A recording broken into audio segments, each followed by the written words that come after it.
I'm Jim Becka with a commentary over the need for trauma centers. Managing major trauma has got to become a higher priority in Texas. Patients won't survive a long ambulance trip to a trauma center.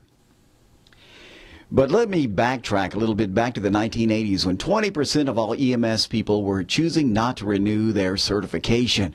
They found limited opportunities and many were just getting too old to work on ambulances. I talked to a hospital administrator about the possibility of hiring paramedics to work in emergency rooms and trauma centers. His feedback was that it would be a liability unless paramedics had a license, like nurses. So I traveled to the Texas EMS Advisory Council meeting in Austin with a letter drafted by a group of South Houston paramedics requesting licensure. Immediately, the meeting turned to licensure, and a committee was created. I felt pretty good until after the meeting when the medical director of the Dallas Fire Department came up to me and told me the licensing of paramedics in Texas would never happen. But 9 years later, it did.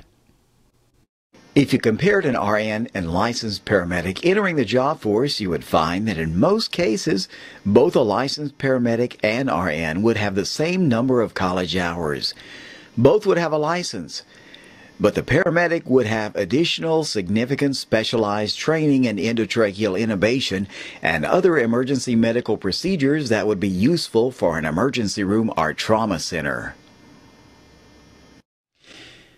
Trauma centers are needed. And we need to look to new ways of filling the shortage of trained people to work in trauma centers. We need to look to paramedics.